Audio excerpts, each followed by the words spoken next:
heart of where innovation, money, and power collide in Silicon Valley and beyond. This is Bloomberg Technology with Caroline Hyde and Ed Ludlow.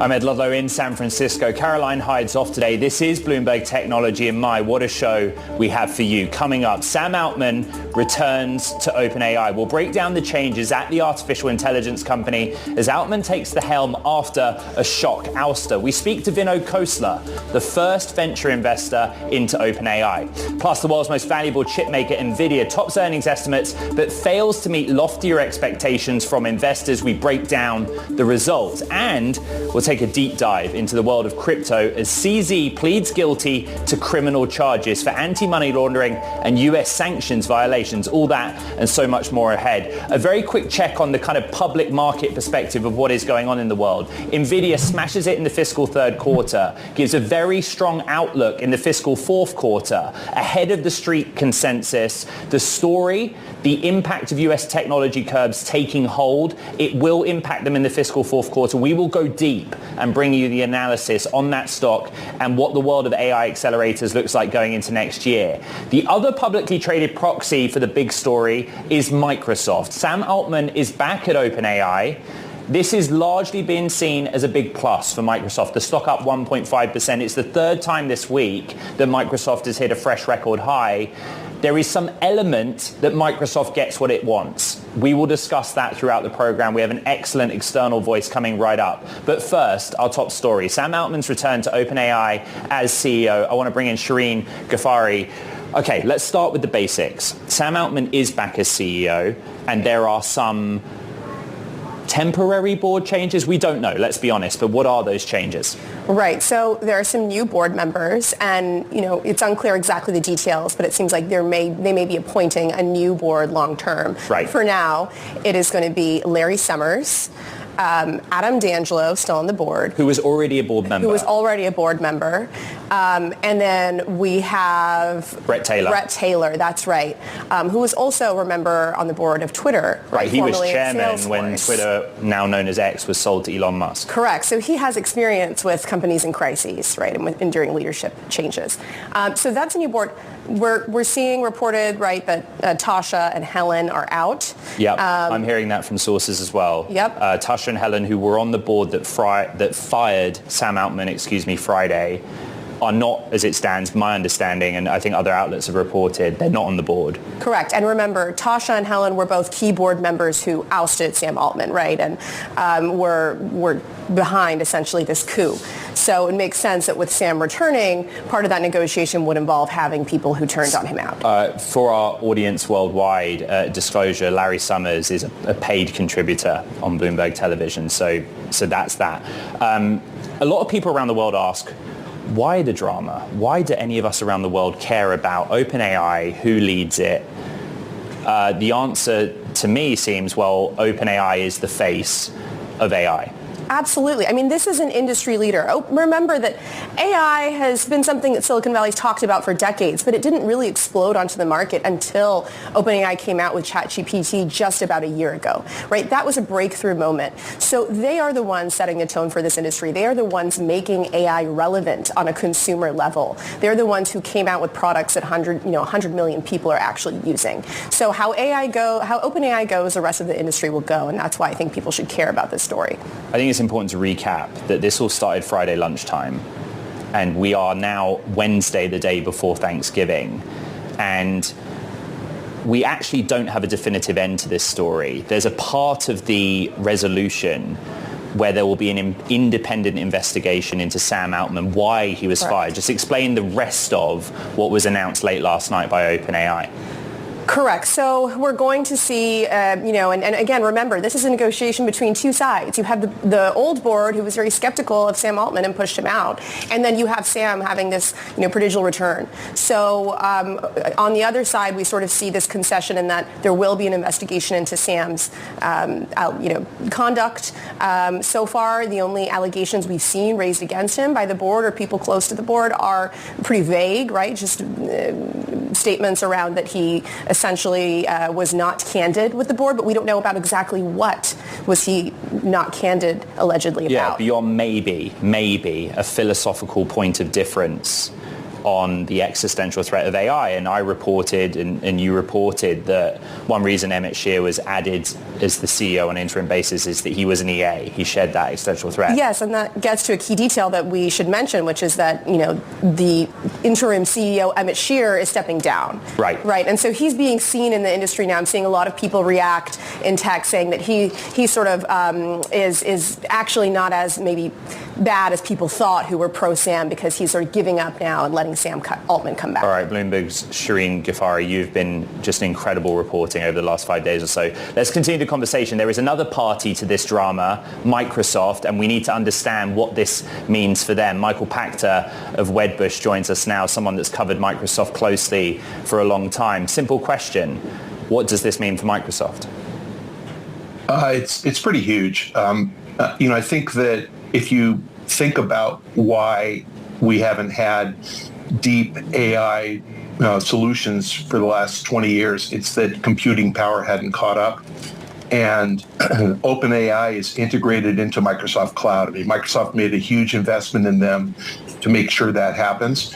And Microsoft Cloud is building its scale. It's scaling all of its products, all of its user interface, all of its developer and product interfaces to make sure they work with OpenAI. So you need massive computing power. If you were to decide to write a Charles Dickens novel in the voice of Stephen King, you need a product that's going to read every Charles Dickens ever, and that requires massive cloud capability. So Microsoft is leveraging something it's already built and integrating it into what they consider to be the up-and-coming application.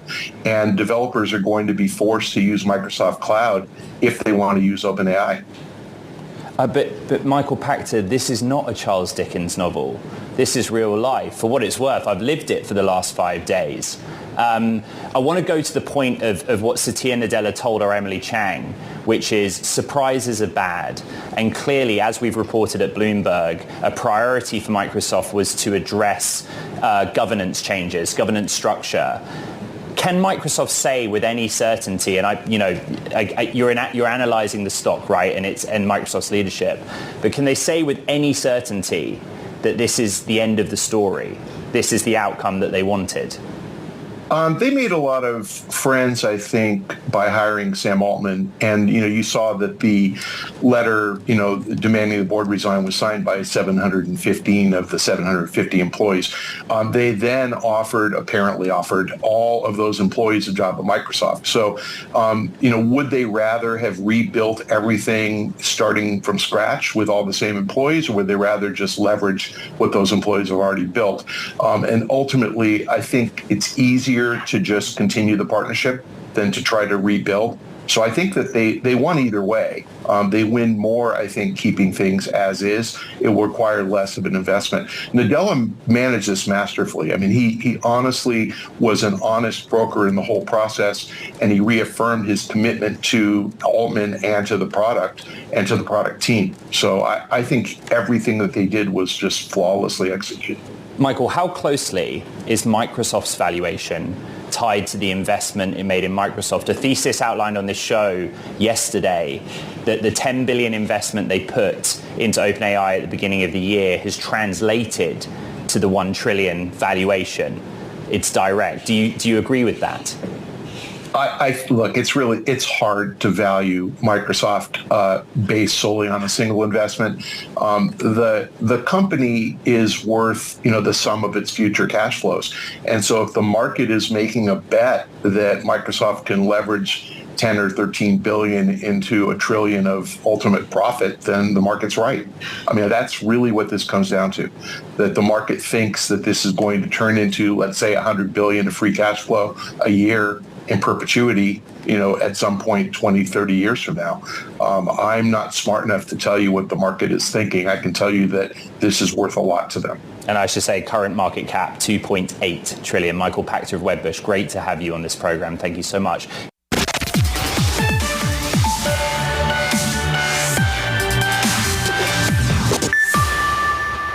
This is an individual H100 GPU or graphics processing unit, Nvidia's AI accelerator. But in reality, it's not just a chip that comes out of a plant. When we talk about the H100 GPUs training AI models, we're likely talking about DGX H100, Nvidia's AI supercomputer. That's 8 H100 GPUs combined, capable of 32 quadrillion floating point operations per second. Crazy computer performance. It's a server design, and this is what it looks like under the lid. It starts with an H100 GPU seen here in the form of an SXM module. 8 individual SXMs are topped with heat sinks designed to dissipate heat generated from running big AI workloads. Those are connected on a single baseboard by interconnectors, and that assembly alone weighs 60 pounds. Add CPUs and other components, and a finished DGX system weighs almost 300 pounds. But the scale in the real world is bigger still. Some of the most powerful large language models are trained on the NVIDIA DGX SuperPod. That is 32 DGX H100 systems combined into what's called a scalable unit. At its absolute most mind-boggling scale, DGX SuperPod can be up to 64 scalable units. That's more than 16,000 individual H100 GPUs. An AI company may use several SuperPods to train their LLM. In the end, the DGX infrastructure is sent out to the hyperscale cloud providers to put in their massive data centers. We bring you that video, something we put out before, because it was a point of discussion on the call. NVIDIA reporting third quarter results, beating expectations in the fiscal third quarter yesterday, giving an outlook for the fiscal fourth, which was strong on any account. The chip company been a major beneficiary of the AI trade, up more than 240% this year on the stock, prompting Wolfe Research's Chris Casso to remain very bullish, an outperform rating and a $630 price target on that stock. And Chris Casso joins us now. Welcome to the program, Wolfe Research Managing Director for Semiconductors. So the stock's down. We go into this saying really high hurdle. They didn't pass the really high hurdle based on the stock reaction. But what was the big takeaway for you? What did you learn about NVIDIA's data center business? Well, certainly the numbers were very strong, and as you said, expectations were elevated coming into the print. But the concern that we heard from investors coming into this event was not about how strong the numbers are right now. It's really about where do we go from here. And I think there's some concerns over just kind of peak revenue here in calendar 24, precisely because NVIDIA has become such a large part of overall cloud CapEx. And what we think they need to do next is give people comfort that, there's just going to be enough dollars to be able to generate NVIDIA growth. Right. What we think is over the next year, there's enough product cycle catalysts, there's new products coming out, and most importantly, the pricing of those products are substantially higher, which is driving growth. But the longer term that I think kind of really moves the stock well over $500 is convincing people that, there's enough dollars flowing into the data center to be able to accommodate this growth. Okay, so let's go there. This is what Jensen Huang, the CEO of NVIDIA, said on the call. Absolutely, he sees data center can grow through 2025. Several factors or reasons. They're expanding their supply quite significantly. Do you buy that? And that's calendar year 25, by the way, not fiscal 25. Well, certainly that's the case. And, we speak to the suppliers in that, and certainly they're adding capacity. There's a particular type of assembly back-end capacity that's very unique to NVIDIA that nobody expected it to be this large at this point. It takes some time to add that capacity. That happens. Again, the other factor, which I think is somewhat misunderstood with regard to the stock, is a large part of the growth is coming from pricing. And that's a function of Moore's Law slowing down. The chips themselves are more expensive, The H100, the current version, is almost 3 times as expensive as the prior version, but the benefit that NVIDIA gives you is it's more than 10 times the performance. So basically more of this pricing is coming to NVIDIA because they're giving you so much more performance for the same dollar. So the big unknown is the long-term ability to sell chips into China. This is what Colette Kress, the CFO, said in the letter to shareholders, that basically there will be an impact in the fiscal fourth from US technology curbs, right? And they will ship less to China in that quarter, but they will more than make up for it in growth or offset by strong growth in other regions. How do you price in the China risk on this stock? Well, for right now, for the January quarter guidance, there's very little China in there as right now. So, to some extent, that's been de-risked already. We also, and the company talked on the call, and our own checks have been indicating that there is a new chip that will be compliant with China that will come out in the first half of next year. You would imagine that there's some pent-up demand for that chip since that, they can't ship it in the January quarter. The question that management doesn't know is what's going to be the reception of this chip in China. And it's going to have less performance because that's what's required to meet the new regulations. But, what are the Chinese going to do with it? Our view is that we think the Chinese customers are still going to buy it because there's really no alternative in the marketplace right now. And the problem is that there are local Chinese alternatives from folks like Huawei, for example, but that's also accompanied with manufacturing restrictions on China. So Huawei, for example, they can build an AI chip, they can design an AI chip, but they can't build it with leading edge technology because Chinese manufacturing facilities don't have access to that. So, the net of it is we think the Chinese are going to have to buy NVIDIA product, even if it's less performance, because that's all that's going to be available to them.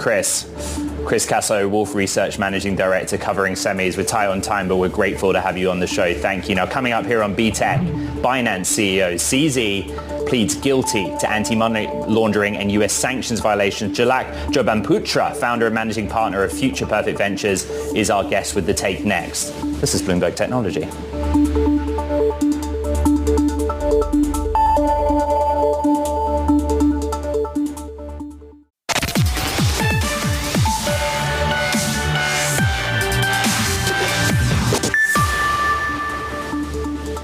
Another story we're watching, Binance, after its CEO Changpeng Zhao pleaded guilty to anti-money laundering and US sanctions violations under a sweeping settlement with the US that allows the crypto exchange to continue operating. Coinbase CEO Brian Armstrong, a competitor, joined Bloomberg Tuesday to discuss.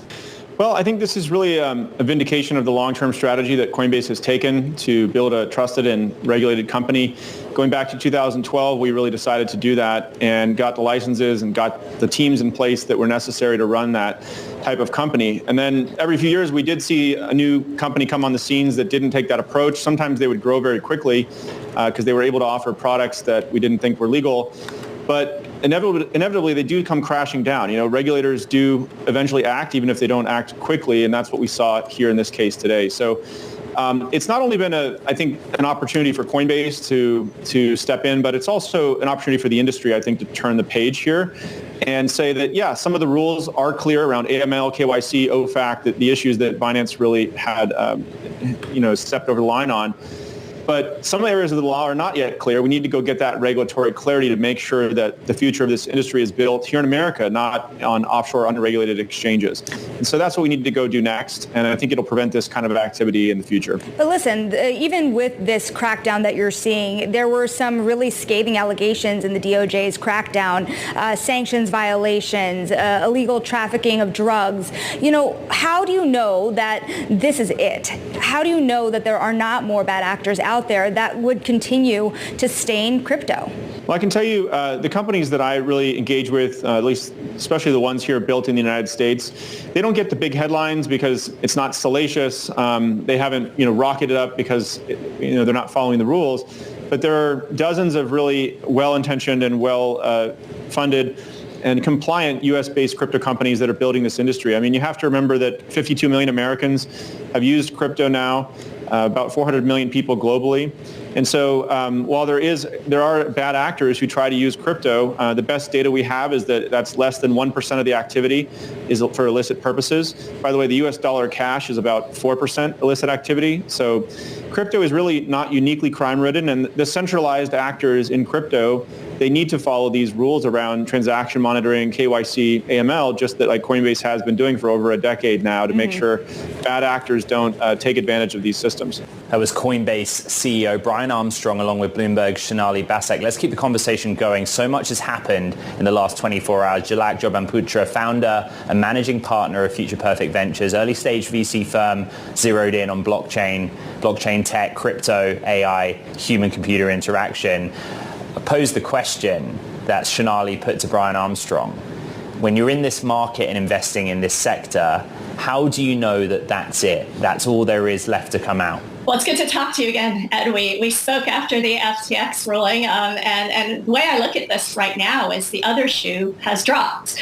Now, we can't guarantee that there's nothing else out there, but those of us in the industry have been waiting for a while to see what happened with Binance. We know that they've been under investigation for several years now. There have been a number of allegations against them. CZ has been notorious for moving the company to different jurisdictions, first China, and then Japan, and then Malta. And so we knew something was coming. And the fact that this finally happened, these allegations were proven. They've been fined. CZ is out, but the exchange is still running. And so I think that is an indication that regulators also understand that crypto is not going away, yes, but they want to encourage the good actors, the ones that want to be compliant. And our portfolio is full of those entrepreneurs and those companies. And we welcome this, and we really want to move forward. So Jack, we have 15 seconds. This impact your ability to invest, yes or no? It makes it even more of an opportunity. We're leveling the playing field for those that do want to be compliant, and then we're looking forward to what happens with the ETF and more adoption of crypto, as Brian alluded to in his interview. All right. Jalak Jobanputra, we love having you on the show, founder and managing partner of Future Perfect Ventures, another big news story.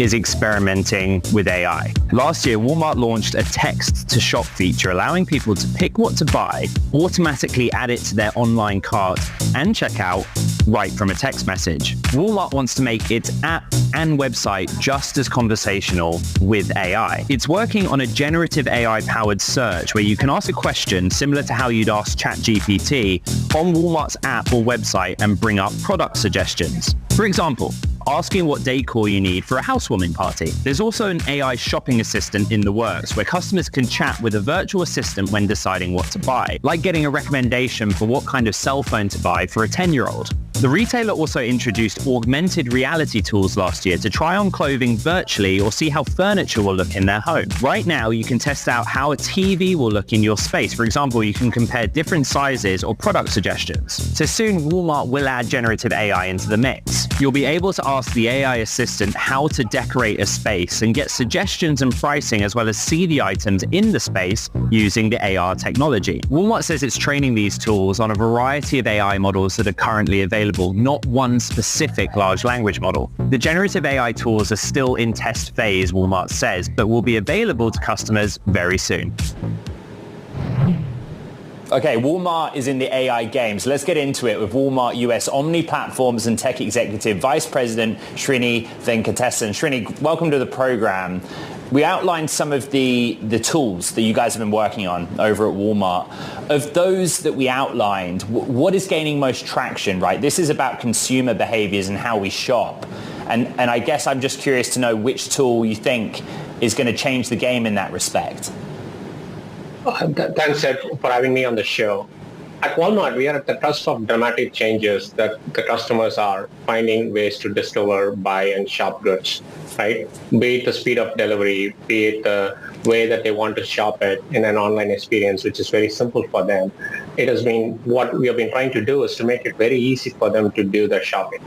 To your question on what is really getting traction is, as we think about the Gen AI, decision assistant, and search queries, those are things that the customers are really starting to use more, and we are seeing positive engagement so far. Srini, given the events of the last 5 days, I have to ask, where does your technology come from, the underlying large language model that powers the tool? So at Walmart, we have always invested in artificial intelligence, right? We have invested it in for transportation and other forecasting and other optimizations that has made us what we are in our supply chain and in our transportation sector. We have taken those learnings and then we have now combined that with the Gen AI tools that are available out in the public. Not any one specific tools. We have done it with all large language models. And we are combining that with the extensive data that we have, which is our Walmart catalog and other data that we have seen by purchasing behaviors that we have seen.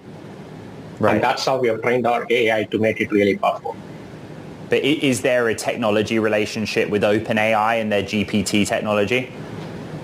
No, we try to be LLM agnostic, right? What we are trying to basically get at is how do we get the language understanding correct with pretty much every other provider. We've tried it with OpenAI, we use Ludlow tools, and we also use other open source tools like Llama. What we have focused on is what we call Walmart embeddings, which are our internal data that we really train the models on, which combined with the query understanding makes it very powerful. Srini, in the retail context, what are the biggest pitfalls and risks with bringing generative AI technology into the kind of sales and transaction stage of your relationship with the customer? I think there are two ways you can look at it. Like the way that we have tried to frame it as like, what is that customer really looking for? Like, what are they really trying to do in a way that makes the shopping experience better? So what we've seen is the shoppers are doing multiple sessions and multiple things to really shop multiple products. What we are really trying to harness the power of Gen AI is, can I explain my problem and I can get all the multi-product search at the same time? So I think that is kind of the pro of Gen AI. What it does is it basically understands the query very much more easily, and it's actually able to make your shopping experience much more simpler. Again, there are going to be learnings out of it as we discover how people actually interact with it in a conversational way. And that is where our model training and our improvements are going to make sure that we are leaning on the right side for the customer. Walmart US Omni Platforms Tech Executive Vice President Srini Venkatesan, thank you so much for your time here on Bloomberg Technology. We have so much more ahead and we'll get back to the big story of the week. This is Bloomberg Technology.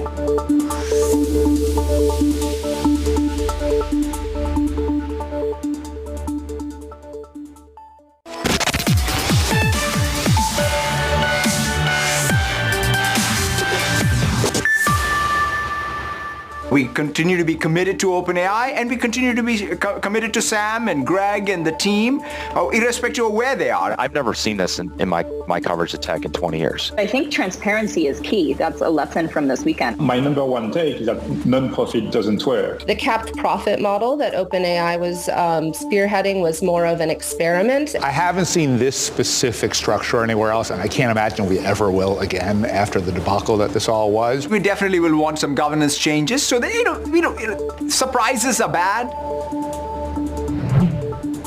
Just some of the many voices we've had on Bloomberg this week reacting to the OpenAI saga. For more, let's bring in the founder of Khosla Ventures, Vinod Khosla, the first venture check written to OpenAI. Mr. Khosla, good morning to you. Thank you for your time on Bloomberg Technology. Well, it's great to be here on a hopefully good occasion. Well, I get the sense from your posts on X that for you this is a good occasion, but just start with your reaction to Sam Altman being reinstalled at OpenAI. I've stated this before and I can state it again. I'm very happy to see Sam back. He's uniquely positioned for stewardship of this very important company. It's much more than just a company. It is benefit of AI to humanity in a much larger way over the next few decades. And I think we've restored the path. Mr. Khosla, you outlined a thesis that when the board on Friday, or the board as it was then on Friday, fired Sam Altman, they set back artificial intelligence. Why was that the conclusion that you reached? Mostly because Sam is uniquely qualified to shepherd this, and he has a vision over the next decade or two of what AI can do. I can't imagine somebody else being able to step on those shoes easily and without a lot of risk to the mission of what OpenAI was. Vinod, when I posted on X that you were coming on the show, there was a lot of interest. You were the first venture investor in OpenAI, and there was a very specific question posed for you, which is, and forgive the framing of the question, but this is what the audience asks. What happens if Sam Altman gets hit by a bus? What happens if Sam Altman is discovered to have had some wrongdoing? What happens to OpenAI in that scenario? There are other people at OpenAI who are very qualified to do that. Greg Brockman would be among my favorites in the current OpenAI team. And I think they should de-risk this by adding more people to the team who can step in. But if he does get hit by a bus, I think we would have to do with Greg Brockman, who is very much of the same vision and mission. Vinod, what we're talking about, I guess, is key man risk. And just as you have, I've been reporting on the story since Friday lunchtime, considering what's happening. But the takeaway's been that the value of OpenAI appears to be the intellectual capital, right, of its people. And when Microsoft reacted to the news, the idea was in the kind of mutiny that was going on that those people would simply go and join Microsoft. And I wondered what you thought about that eventuality, which to some extent now is academic, but there is still a close tie between the two. I think the close tie helps make progress in AI because it needs a lot of resources. And frankly, I'm very pleased that OpenAI is there, Google is there, and there's at least two major efforts, a few others, credible efforts in the AI industry. So I do think Microsoft supporting OpenAI really helps it move it along, give it the resources Google has internally. And more competition is generally a good thing. And more AIs will make progress move faster. So I'm very happy with that. I won't comment on OpenAI team becoming a part of Microsoft AI. I always believed we would find a resolution. It was only a matter of time. So I had complete faith in this solution. In fact, my conversation with Sam around noon on Friday when this first was announced is I don't think it's over was my first comment back to Sam. You didn't think it was over Friday lunchtime. It seems like an eternity ago that it was Friday lunchtime when the headlines broke. I mean, it is an issue of the board and corporate governance, right? And what we know is that Brett Taylor, at least on an interim basis, joins the board along with Larry Summers. For our audience, Larry Summers is a paid contributor of Bloomberg Television. And then my understanding is Adam D'Angelo stays at the board. To your mind, as an investor in this company, you know those names in Silicon Valley. Is this addressing the corporate governance question enough? I've been on a board with Larry Summers at Square, or now called Block, and I admired Larry. I think over time the board will build up to more governance, and I think 3 is a small board, but over time there'll be more governance and better process. I think we've learned an important lesson on governance here. And frankly, I didn't, in my remote imagination, imagine that something like this could happen or the board would do this. There were some errant people on the board who misinterpreted their own religion around EA or effective altruism. I think this was really errant, surprising, shocking in every way. It was, but totally unexpected under almost any circumstance. And the employees of OpenAI spoke to it by offering to join Sam in whatever he did. Vinod, I would love to get into the EA and X threat debate. We will in just a moment, but you just mentioned what you see as bad actors. Do you know definitively, as an investor in this company, and you said that you'd spoken to Sam Friday at midday, do you have a clear sense on why Sam was fired in the first place? I have not talked to the board members who participated in that discussion.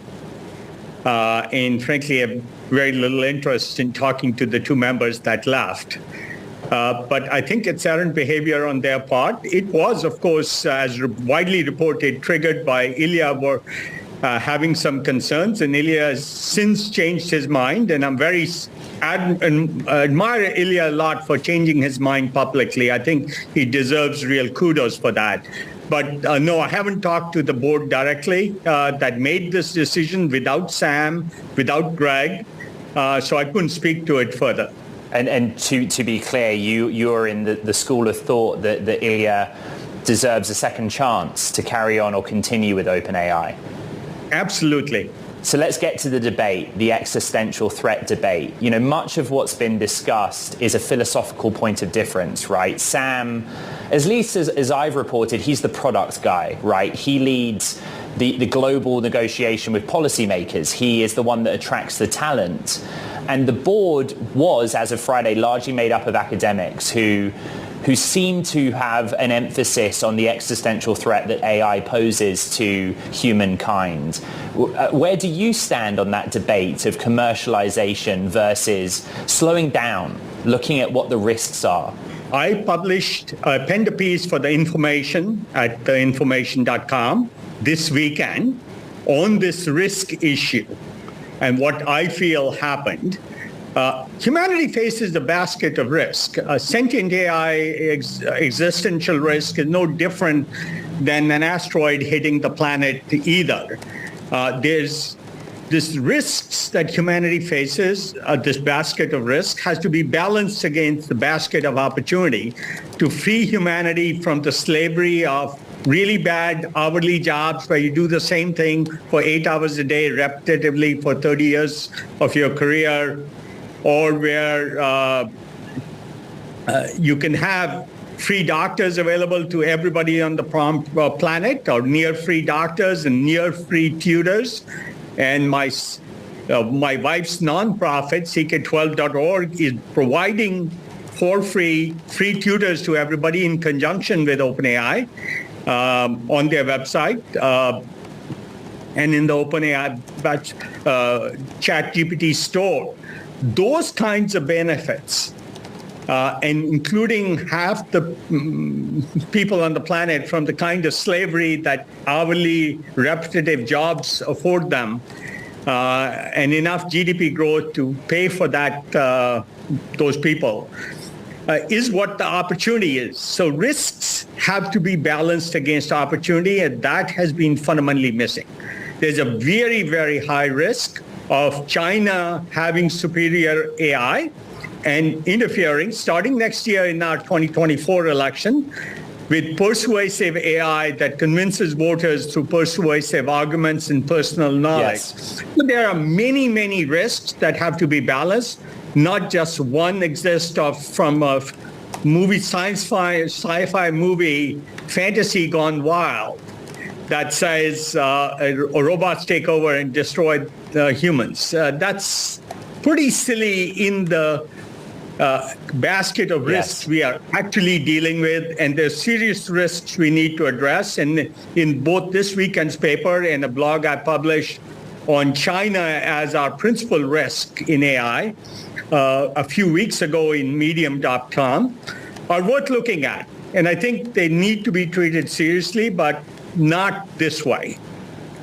Vinod, thank you for outlining that thesis. I want to get back to the corporate governance, the not-for-profit versus the for-profit. Yesterday, we had Josh Wolf of Lux Capital on the show. I think that's somebody you probably know. And he said the first thing that Sam Altman should do when he returns to OpenAI is take OpenAI public, do an IPO. Your response to that?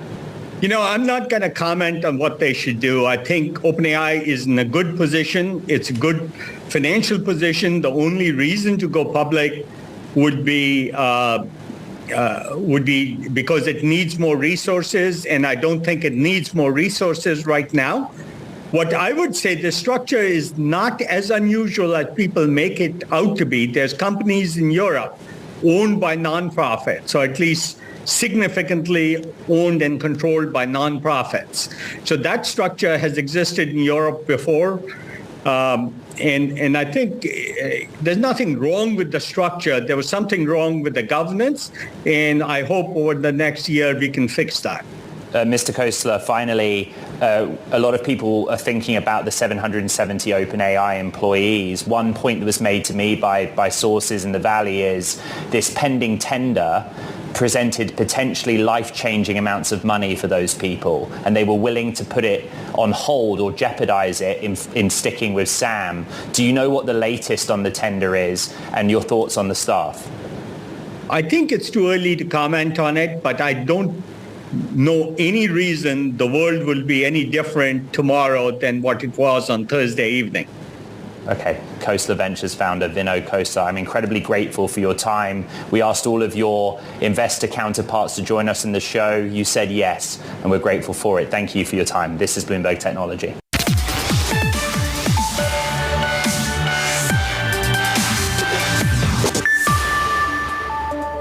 Okay, also in the news, talking tech. First up, North Korea is claiming a victory, that it successfully put a spy satellite into orbit, moving Kim Jong-un closer to his pledge to keep an eye on the US forces that are operating in the region. Officials in South Korea say they've assessed the satellite launch, but added it was still unclear if the device was operational.